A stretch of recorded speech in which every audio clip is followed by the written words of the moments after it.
You know, we talk a lot on this show about chronic traumatic encephalopathy, or CTE, the degenerative brain disease researchers have found affects athletes like football players who endure repeated hits to the head with each passing NFL season. As awareness increases, more and more players come forward with symptoms of the disease. And over the years, Boston researchers have been looking for clues among a bank of donated brains, including those of people like Junior Seau, Andre Waters, and Ken Stabler. And it's not just football. Researchers at the Veterans Affairs Boston University Concussion Legacy Foundation Brain Bank have been studying the brains of athletes from other contact sports too, like boxing and hockey, and those of military combat veterans.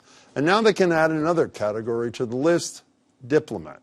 When State Department Security Engineering Officer Mark Lenzi was working in the Chinese city of Guangzhou, he and his wife, and ultimately more than 24 other U.S. foreign officers in China and Cuba, reported hearing a strange noise, immediately followed by experiencing symptoms most often attributed to a mild traumatic brain injury. Now he's pledging to donate his brain after he dies to the Concussion Legacy Foundation so researchers can look for clues into what happened to him and them, too. Mark Lenzi was also a campaign staffer for John McCain in 2008 for his presidential run. He recently joined me.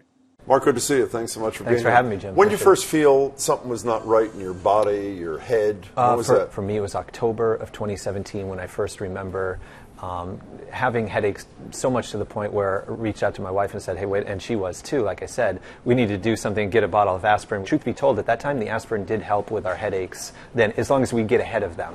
Well, other than headaches, what did it feel like? I don't call it dizziness, and I didn't call it dizziness at the time. I would call it more lightheadedness that I was having. But I was attributing, and my wife was too, that to the smog in Guangzhou. You mentioned you were in Guangzhou before. You know very well how smoggy it gets there. So with the headaches, and the sleep issues that I had, I was thinking, and my wife was too, that this is just because of the smog. Both my kids were having really bad bloody noses, to the extent it was soaking the sheets, and we were really concerned about the bloody noses there too. But we also thought, this must be the smog. The most disconcerting issue for me, Jim, was short-term memory loss, because I couldn't ascribe that to the smog, right? So much so that I was afraid that I had Alzheimer's disease. So my grandfather died early of Alzheimer's, and I thought, wait a minute, maybe I've got early onset here. I'm forgetting tool names, I'm forgetting things that I should know that I use on a daily basis. What's wrong? How old were your kids when this happened? 3 and 8. So when you hear critics say, oh, this is just mass hysteria, this is some psychological thing that spread from human, how do they explain that a 3-year-old kid was part of that? They can't. I mean, that's why I'm speaking out now. That's why I've given my MRIs, everything in my medical file, not only to other, people like Concussion Legacy Foundation, other organizations like this, as many doctors as possible, but even to the media. I mean, I'll give you whatever you want. Even to the media? My medical file, because State Department's even come to me and said, well, some of your cognitive losses, you must be embarrassed about some of the stuff, so you might want to be quiet. I'm not embarrassed, and I want, for the sake of science, for all this to get out there. Speaking of the State Department, when did you first learn that you were not alone, you and your wife were not alone, that there were others who had preceded you and there were others who had suffered from the same symptoms? I remember it very well. It was May of last year, May of 2018. My neighbor, who only lived 8 feet from me in the same complex, she was medevaced in April of 2018.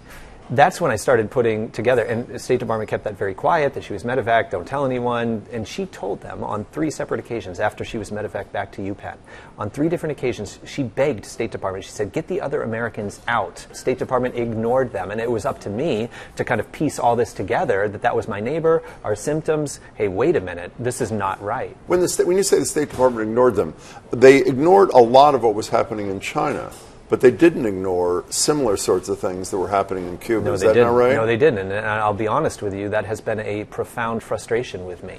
Luckily, Senator Shaheen and others on the Hill understand that and have been advocating for us. But yes, State, has at every step of the way tried to differentiate, tried to say that this is, it's different what happened. It's the exact same thing. And as simple as the fact that Cuba is now an outcast and China we're trying to cut deals with as we speak? Absolutely. It's very sensitive in terms of that. But I will tell you this, Jim, the country that did this to me is not China and it's not Cuba either. It's a country that I have a long history with. Working for Senator John McCain, I've worked in all 15 former Soviet republics. I've been in a couple of revolutions that were anathema to the Kremlin. So what did this? I mean, you've obviously spent your last couple of years of your life focused on this. What was the weaponry that caused this to you, your colleagues, your family, and people in Cuba? This was a directed energy attack. It was a radio frequency, RF, attack in the microwave range. When people like you ask me this question, I'm always hesitant to say, oh, this is a microwave attack, because the first thing Americans usually think of is the kitchen appliance, right?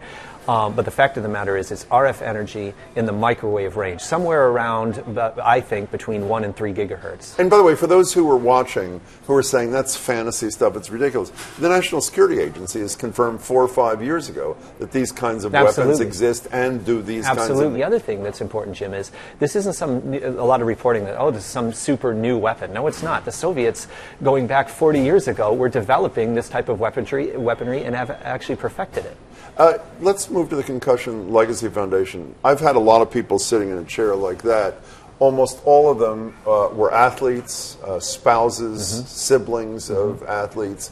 You don't fall into this. Why did you decide to contact them, and what was your agenda? Actually, I do fall under it a little bit in the sense, and this is a neat New England story, is I was a sprinter for the Division I track team at the University of New Hampshire.